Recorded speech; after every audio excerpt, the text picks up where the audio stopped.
بسم اللہ الرحمن الرحیم۔ السلام علیکم محترم ناظرین و سامعین، آپ سن رہے ہیں حیدران، جس کے مصنف ہیں محترم طارق اسماعیل ساگر صاحب، اور میں ہوں ڈاکٹر محمد انیب سلیمی۔ اس کتاب کا ہر عسکری نام، کردار، واقعہ اور مقام 100% درست، مستند اور ناقابل چیلنج ہے۔ تو آئیے محترم ناظرین و سامعین، ہم بڑھتے ہیں اس کہانی کی 12ویں قسط کی جانب۔ اس مرحلے پر کیپٹن کرنل شیر خان کے بارگاہ الہی میں، جس کی حاضری اعلیٰ ترین منصب کے ساتھ منظور ہو چکی تھی، حوریں دامن پھیلائے جس کی منتظر تھیں اور جس کے لیے آسمانوں سے زمین تک سرخ قالینوں کا فرش بچھایا جا رہا تھا، نے خون آلود جیکٹ پہن رکھی تھی۔ سر، میں اسے خود سے جدا نہیں کر سکتا، اس پر سپاہی عرفان شہید کا خون لگا ہے، جس نے میرے ہاتھوں میں جان آفری کو سونپی۔ اس نے اپنے سی او سے اس خواہش کا اظہار کیا کہ وہ سپاہی عرفان شہید کے لیے اعلیٰ عسکری منصب کی سفارش کریں۔ کرنل خالد نذیر نے اسے یقین دلایا کہ وہ اس کی خواہش کا احترام کریں گے۔ انہوں نے کیپٹن امیر نواز، شیر خان، علیم زر کو دشمن کے نفوذ سے متعلق حاصل معلومات سے آگاہ کرتے ہوئے اپنے جوابی منصوبے کا اجمالی خاکہ بیان کیا، اور قریباً 1 گھنٹے بعد وہ خالد نذیر سے اقبال پوزیشن کی طرف گامزن ہوئے۔ کرنل خالد نذیر نے وہاں مزید 2 گھنٹے تک نفری کا انتظار کیا، پھر کیپٹن امیر نواز اور اس کی سپاہ کو اللہ کے حوالے کرتے خود بھی اقبال پوزیشن کی طرف روانہ ہو گئے۔ پوسٹ سے 200-250 گز دور ہی تھے جب ان پر گولوں اور گولیوں کا می برسنے لگا، لیکن کسی نہ کسی طرح مختلف پتھروں کی آڑ لیے وہ اقبال پوزیشن پر پہنچ گئے۔ یہاں مارکا جاری تھا۔ اقبال نے بتایا کہ دشمن اتنا قریب پہنچ گیا تھا کہ ان کے لیے مزید انتظار ممکن ہی نہیں تھا۔ انہوں نے جوابی حملہ کر دیا تھا۔ اب تک شیر خان، عمار اقبال اور صوبیدار بشیر کی جوابی حملہ پارٹیوں نے دشمن کے 4 سانگھڑ RPG فائر سے تباہ کر دیے، اور وہ مشکل 45 منٹ کے بعد اگلی اور اس کے بعد اس سے اگلی ٹیکری ان سے چھین لی تھی۔ یہاں جوابی حملے کا پہلا مرحلہ مکمل ہو گیا۔ ابھی بمشکل آدھا گھنٹہ گزرا تھا جب دشمن نے دوبارہ تنظیم سازی کر کے پہلے سے زیادہ زوردار حملہ کیا۔ اس مرحلے پر کرنل خالد نذیر کو کیپٹن کرنل شیر خان اور کیپٹن عمار کی طرف سے پیغام ملا کہ دشمن میجر ارشد ہاشم کی طرف تیزی سے بڑھ رہا ہے، فوری ایکشن لازم ہے، ہم اس طرف جاتے ہیں۔ یہ احساس وفاداری تھا، وہ پہل پن تھا جو پاکستانی آرمی کی جونیئر قیادت کی شناخت اور اعزاز ہے۔ 16 جوانوں پر مشتمل ایک سیکشن ترتیب دے کر دونوں میجر ارشد ہاشم پوزیشن کی طرف بڑھے۔ لیفٹیننٹ اقبال تاج اور صوبیدار بشیر فائر بیس کے انچارج تھے۔ شیر خان اور عمار ایکشن گروپ کی قیادت کر رہے تھے۔ انہوں نے 3 سانگڑوں کو کلیئر کر لیا تھا اور اب ارشد ہاشم پوزیشن سے بمشکل 300 گز دور تھے۔ کیپٹن شیر اور ان کے ساتھی شام 6 بجے موقع پر پہنچے۔ انہوں نے صورتحال کا جائزہ لینے کے بعد دشمن کی مزاحمت کو توڑنے کے لیے عسکری تاریخ کا انتہائی دلیرانہ فیصلہ کیا۔ وہ دشمن پر بالکل فرنٹ سے اور الصبا حملہ کرنے کا منصوبہ بنا چکے تھے۔ انہوں نے عشاء کی نماز باجماعت ادا کی اور اپنے ساتھیوں کو جہاد، شہادت کی فضیلت پر مختصر خطاب کے بعد اپنے منصوبے سے آگاہ کرتے ہوئے بتایا کہ اس حملے میں جان کا ضیاع ہے، بچ نکلنے کے امکانات نہ ہونے کے برابر ہیں، کیونکہ دشمن تعداد اور اسلحے کی برتری کے علاوہ محفوظ بھی ہے۔ انہوں نے اپنے ساتھیوں سے کہا کہ اگر وہ ان کا ساتھ نہ دینا چاہیں تو ان پر کوئی پابندی نہیں، لیکن ایسا کیسے ممکن تھا؟ جنہیں شیر خان جیسا شیر دل کمانڈر میسر ہو، وہ پیٹھ کیوں دکھاتے؟ انہوں نے اپنے سالار کے ساتھ ہی جینے مرنے کے عزم کو دہرایا۔ صبح SSG کے کیپٹن عمار بھی ان سے آن ملے۔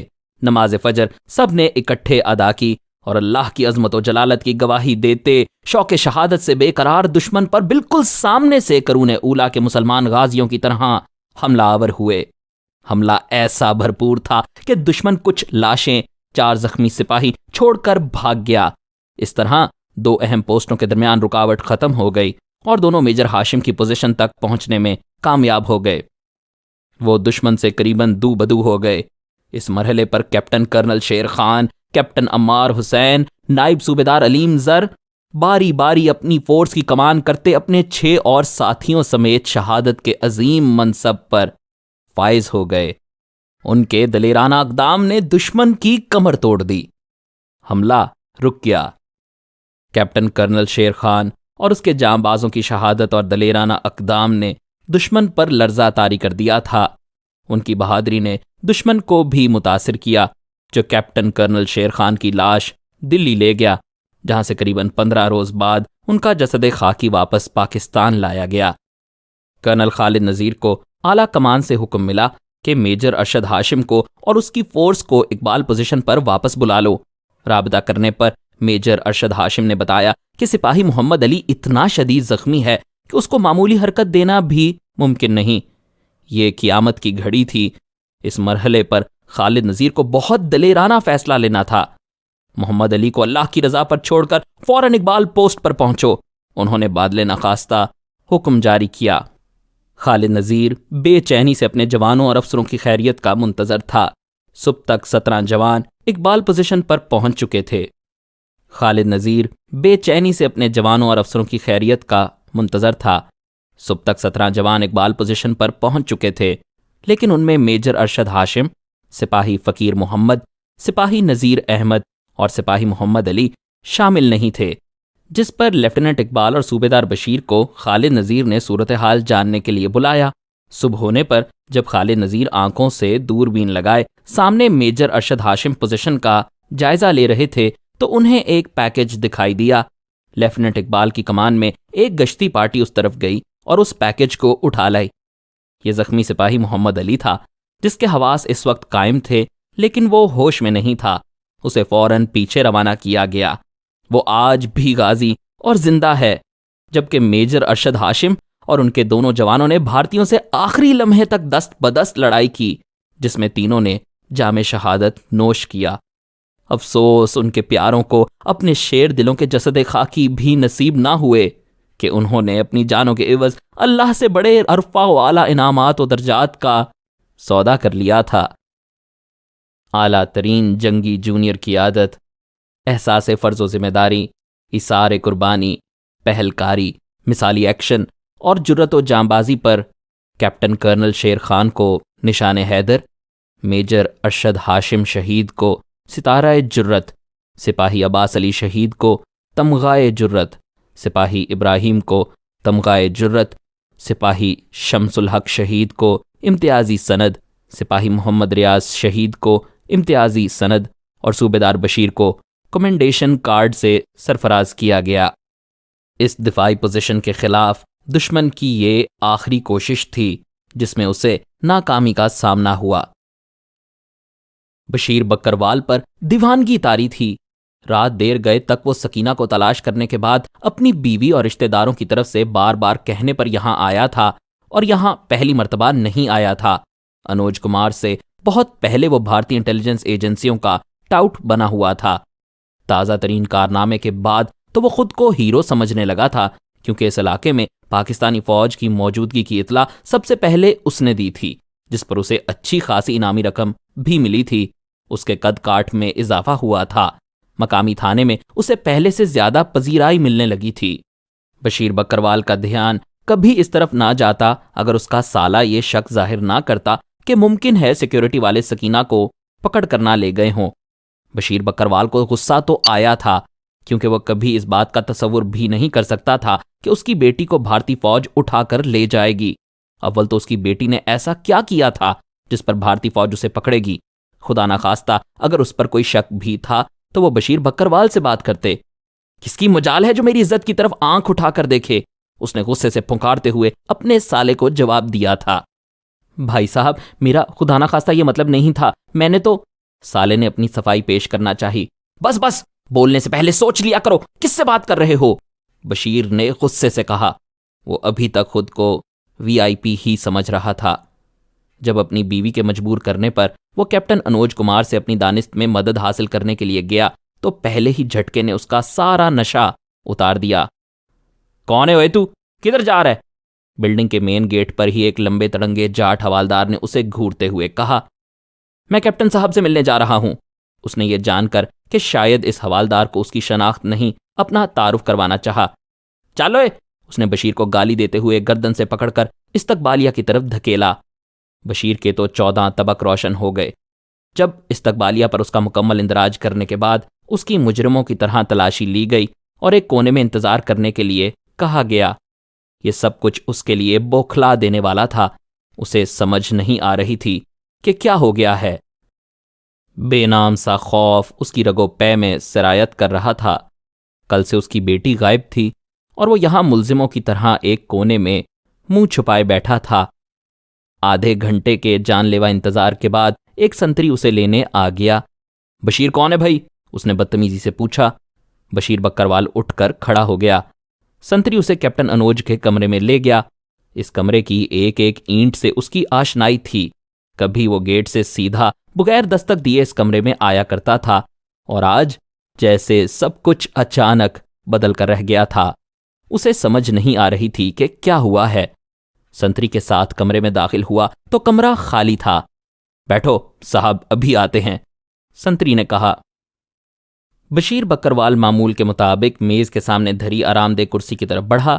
ابھی بمشکل اس نے بیٹھنے کا ارادہ ہی کیا تھا جب سنتری تیزی سے اس کی طرف لپکا۔ اس نے بشیر بکروال کا بازو پکڑ کر سختی سے اسے ایک طرف کھینچا۔ ادھر بیٹھ، اس نے ایک کونے کی طرف اشارہ کیا جہاں کوئی کرسی نہیں تھی، جس کا مطلب تھا کہ اسے ملزموں کی طرح زمین پر بیٹھنا ہوگا۔ بشیر لرز کر رہ گیا، لیکن وہ ان لوگوں کو اچھی طرح جانتا تھا۔ اس نے زبان سے کچھ نہ کہا۔ اگلے ہی لمحے ایک لمبا تڑنگا سکھ میجر اندر آ گیا۔ ہاں بھائی، کیا بات ہے؟ اس نے بشیر سے پوچھا۔ سر جی، مجھے کیپٹن انوج کمار صاحب سے ملنا ہے، بشیر نے حیرت اور خوف کے ملے جلے جذبات سے اس کی طرف دیکھ کر پوچھا۔ کیا کام ہے ان سے؟ اس نے بشیر کو موٹی سی گالی دے کر پوچھا، جو ایک کونے میں ہاتھ باندھے کھڑا تھا اور سامنے مسلح سنتری اسے گھور رہا تھا۔ وہ جناب میں کیا میں لگا رکھی ہے، سیدھی طرح بات کر۔ بشیر نے کچھ کہنا چاہا، لیکن میجر نے اس بری طرح ڈانٹا کہ وہ سہم کر رہ گیا۔ میں جی آرمی کے لیے کام کرتا ہوں، میری بیٹی کل سے غائب ہے، بشیر کے منہ سے بدقت یہ الفاظ نکلے۔ سالے ہم پر احسان کرتا ہے کیا؟ ہم نے ٹھیکہ لے رکھا ہے تیری بیٹی کا؟ نکل گئی ہوگی کسی کے ساتھ، یہاں کیا لینے آیا ہے؟ میجر نے اسے گالیاں دینا شروع کر دی۔ بشیر بکروال نے بچوں کی طرح روتے ہوئے اس کے سامنے ہاتھ باندھ دیے۔ مہاراج جی، مجھ پر رحم کریں، مجھ پر۔ اس سے پہلے کہ وہ ایک قدم بھی آگے بڑھتا، سنتری نے اچانک اس کے منہ پر 2-3 زوردار تھپڑ مار دیے۔ بشیر بکروال چکرا کر گرا، اس کا سر دیوار سے ٹکرایا تھا۔ بمشکل وہ سنبھل کر کھڑا ہوا۔ اگر آج کے بعد تو یہاں دور نزدیک بھی دکھائی دیا تو زندہ زمین میں گاڑ دوں گا، دفع ہو جا، میجر نے مغلظات بکتے ہوئے کہا، اور سنتری بشیر کو قریباً کھینچتے ہوئے باہر لایا، جہاں 3-4 فوجی پہلے سے موجود تھے، جو اسے مارتے ہوئے مین گیٹ تک لائے اور وہاں دھمکیاں دے کر پھینک گئے۔ بشیر بکروال بمشکل اٹھ کر کھڑا ہوا اور لڑکھڑاتا ہوا گھر کی طرف چل دیا۔ اس کا دماغ بالکل معاف ہو چکا تھا۔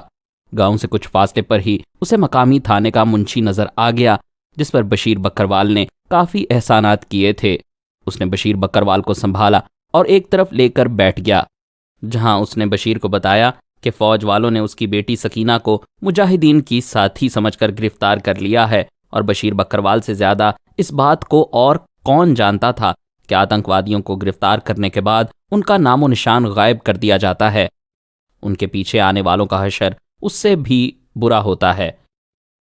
اس کا دل اور دماغ دونوں یہ بات قبول کرنے کے لیے تیار نہیں تھے کہ اس کی بیٹی سکینہ کبھی دہشت گردوں کی ساتھی بھی ہو سکتی ہے۔ اس کو یقین ہو رہا تھا کہ ضرور آرمی والوں نے سکینہ کو کسی شک کی بنیاد پر گرفتار کر لیا ہے، لیکن کیوں؟ یہ سوال بار بار اسے چبھ رہا تھا، اور اس کے اب تک کے تجربے نے، جو اسے بھارتی فوج کی ٹاؤٹی کرتے ہوئے ہوا تھا، یہ بات سمجھا دی تھی کہ اگر سکینہ کا معمولی سا تعلق بھی مجاہدین سے ثابت ہو گیا تو اس کا جو حشر ہوگا اس کا تصور بھی نہیں کیا جا سکتا۔ کیا کروں؟ کس سے پوچھوں؟ کس سے مدد طلب کروں؟ اس نے اپنے آپ سے کئی سوال کر دیے۔ اس کا باس کیپٹن انوج کمار تھا، جس تک اس کی رسائی ہی ممکن نہیں ہو سکتی تھی۔ جس صورتحال سے وہ آج صبح سے گزر رہا تھا، اگر معمولی اعصاب کا بندہ گزرتا تو شاید پاگل ہو جاتا۔ اس کے لیے یہاں سے اپنے گھر تک کا سفر پلے صراط کا سفر بن گیا تھا۔ وہ سوچ رہا تھا کہ گھر پہنچ کر اپنی بیوی کو کیا جواب دے گا، برادری کو کیا منہ دکھائے گا، جو اس سے پہلے ہی بہت ناراض ہے، اور اس کے رشتہ دار یہ بات بھی اچھی طرح جانتے تھے کہ بشیر بکروال بھارتی انٹیلیجنس کے لیے کام کرتا ہے۔ بخت خان کو زندگی میں کبھی اس نوعیت کے پچھتاوے کا احساس نہیں ہوا تھا جس سے وہ آج 2-4 تھا۔ وہ خود کو بار بار ملامت کر رہا تھا کہ اس نے سکینہ کو اعتماد میں لے کر اپنی روانگی اور کچھ عرصے تک غائب رہنے کے بارے میں کیوں نہ بتایا۔ بخت خان کو یہ جاننے کی ضرورت نہیں تھی کہ سکینہ کو اغوا کرنے کے بعد بھارتی اس کے ساتھ کیا سلوک کریں گے۔ اس کا دل اس بات کی بھی گواہی دے رہا تھا کہ سکینہ مر تو سکتی ہے لیکن ان سے متعلق ایک لفظ زبان پر نہیں لائے گی۔ لیکن سکینہ مرے کیوں؟ وہ جھنجھلا گیا۔ اس نے زندگی سے ابھی لیا ہی کیا ہے اور اس کا گناہ ہی کیا ہے جس کی وہ سزا بھگتے؟ وہ تو سیدھی سادھی چرواہن تھی، اپنی بکریاں چرا کر زندگی سے اپنے حصے کی خوشیاں وصول کرنے والی۔ اسے اس راستے پر کون لایا؟ اس جہنم میں اسے کس نے دھکیلا؟ ظاہر ہے ان سوالات کا ایک ہی جواب تھا اور وہ تھا بخت خان۔ سکینہ، میں تمہیں ان درندوں کے خونی پنجوں سے نکال لاؤں گا، خواہ مجھے اس کی کچھ بھی قیمت ادا کرنی پڑے۔ اس نے خود سے عزم کیا اور قدرے مطمئن ہو گیا۔ سکینہ کی رہائی کی صرف ایک ہی صورت تھی کہ اس کا کوئی ایسا متبادل تلاش کیا جائے جس کو وہ بطور سودا بازی استعمال کر سکیں۔ بخت خان اور اس کے ساتھیوں کو ماضی میں ایسے تجربات ہو چکے تھے جب انہیں اپنے کسی اہم ساتھی کی رہائی کے لیے کسی اہم شخصیت کو اغوا کرنا پڑا۔ کیا ان حالات میں بھی اس کے لیے یہ ممکن ہوگا؟ اس نے سوچا۔ وہ حالت جنگ میں تھے۔ یہ غیر اعلان شدہ جنگ تھی جو اس محاذ پر جاری تھی۔ اسے بھارتی علاقے میں ہونے کی وجہ سے بہر صورت باخبر رہنا پڑتا تھا۔ ہر روز درجنوں کی تعداد میں بھارتی فوجیوں کی لاشیں آ رہی تھیں اور یہ سب وہ تھے جو کارگل سیکٹر میں مر رہے تھے۔ زخمیوں کی تعداد بڑھتی جا رہی تھی۔ بھارتی فوج نے یہاں 2 بڑے فیلڈ ہسپتال بنائے تھے جو بالکل غیر معمولی بات تھی، جہاں زخمیوں کا آنا جانا معمول بن چکا تھا۔ ہر روز درجنوں مرتبہ ہیلی کاپٹروں سے شدید زخمیوں اور لاشوں کو سری نگر منتقل کیا جا رہا تھا، جس کی اس علاقے کے لوگوں ہی کو نہیں بھارتی میڈیا کو بھی خبر تھی۔ بخت خان کو سکینہ کے لیے جو خصوصی آپریشن کرنا تھا وہ ان حالات میں قریباً ناممکن دکھائی دے رہا تھا۔ تمام ساتھی محاذ جنگ پر مصروف تھے اور ہائی کمانڈ سے اسے اجازت حاصل کرنے میں بہت دشواری پیش آ سکتی تھی۔ اس کے باوجود اس کا ارادہ اٹل تھا۔ اسے سکینہ کو بہر صورت ان ظالموں کے خونی پنجوں سے نکالنا تھا۔ سکینہ کو اس بات کا احساس تو تھا کہ وہ کسی گاڑی میں سوار ہے۔ اس کی آنکھوں پر پٹی بندھی تھی، دونوں ہاتھ پشت پر بندھے تھے اور وہ کسی گاڑی کی سیٹ پر 2 فوجیوں کے درمیان پھنس کر بیٹھی تھی۔ سکینہ کے لیے یہ انتہائی غیر معمولی اور انتہائی پریشان کن صورتحال تھی۔ اس کی سیاست میں کوئی خاص دلچسپی تو تھی نہیں، البتہ اس نے ایسی بہت سی کہانیاں ضرور سنی تھیں کہ ایک مرتبہ بھارتی فوج کے قابو آنے والے کسی بھی دہشت گرد سے یہ لوگ کیا سلوک کرتے ہیں۔ ارد گرد کے دیہاتوں سے اس کے گاؤں تک ان مسخ شدہ گمنام لاشوں کی کہانیاں پہنچ جایا کرتی تھیں جو ان دیہاتوں کے گرد کسی کوڑے کے ڈھیر پر پائی جاتی تھیں۔ ان لاشوں کی تصاویر مقامی اخبارات میں شائع ہوتی تھیں اور انہیں ایک نظر دیکھنے کے بعد ایسا گمان ہوتا تھا کہ انہیں یا تو جنگلی جانور کھانے کے بعد چھوڑ گئے ہیں یا پھر انسان نما درندوں نے ان کے جسم کے ایک ایک بند کو کاٹا ہے، ان کی ایک ایک ہڈی کو توڑا ہے اور انہیں مرنے کے بعد یہاں پھینک گئے ہیں۔ کیا میں بھی؟ اس نے سوچا۔ حیرت انگیز طور پر سکینہ نے محسوس کیا کہ وہ گھبراہٹ کا شکار ضرور تھی لیکن خوف زدہ نہیں تھی۔ نہ جانے کیوں اسے یوں محسوس ہو رہا تھا جیسے کوئی نادیدہ قوت اچانک اسے ان بلاؤں کے خونی پنجوں سے چھین کر لے جائے گی۔ وہ تمام راستے دل ہی دل میں قرآنی آیات جتنی بھی اسے ازبر تھیں کا ورد کرتی آئی تھی۔ اس کی نانی نے بچپن میں بتایا تھا کہ آیت الکرسی پڑھنے سے سب بلائیں بھاگ جاتی ہیں، اور وہ اب تک یہی سمجھ رہی تھی کہ آیت الکرسی کے مسلسل ورد سے شاید یہ بلائیں بھی بھاگ جائیں، لیکن یہ اتنا آسان نہیں تھا۔ جلد ہی اسے گاڑی رکنے کا احساس ہوا اور گاڑی رکتے ہی کسی نے اس کے سر کے بالوں سے پکڑ کر اسے زور سے جھٹکا دے کر گاڑی سے نیچے پھینک دیا۔ سکینہ کو یوں لگا جیسے اس کے سارے بال پکڑنے والے کی مٹھی میں آ گئے ہوں۔ اس کے بال بہت لمبے اور گھنے تھے۔ اسے اپنے بالوں سے بہت محبت تھی اور ان کی سنبھال کے لیے اپنی نانی کے بتائے نسخے بھی اس کے زیر استعمال رہتے تھے۔ جب وہ بالوں کی چٹیاں بناتی تو یہ چٹیاں اس کے قدموں کو چھوا کرتی تھی۔ اس کی سہیلیاں اس کے لمبے بالوں کی بطور خاص تعریف کیا کرتی تھیں۔ زمین پر وہ منہ کے بل گری تھی اور اسے یوں محسوس ہوا جیسے اس کا منہ کسی پتھر سے ٹکرایا ہو۔ بے ساختہ اس کی زبان سے ہائے نکلا۔ دوسرے ہی لمحے کسی مضبوط ہاتھ نے اسے بازو سے پکڑ کر کھڑا کر دیا اور اب وہی اسے قریباً گھسیٹتا ہوا لے جا رہا تھا۔ سکینہ کو اپنے بازو میں اس کے ہاتھوں کی انگلیاں دھسنے کا احساس ہو رہا تھا اور وہ اس کے ساتھ ساتھ گھسٹتی چلی جا رہی تھی۔ اس سفر کا اختتام بمشکل 2 منٹ بعد ہو گیا جب اسے کسی کمرے کا دروازہ کھلنے کی آواز سنائی دی اور کسی نے اسے دوبارہ اندر دھکا دے دیا۔ اس مرتبہ وہ کسی دیوار سے ٹکرا کر گری تھی۔ اس کے منہ سے مسلسل ہائے ہائے نکل رہی تھی۔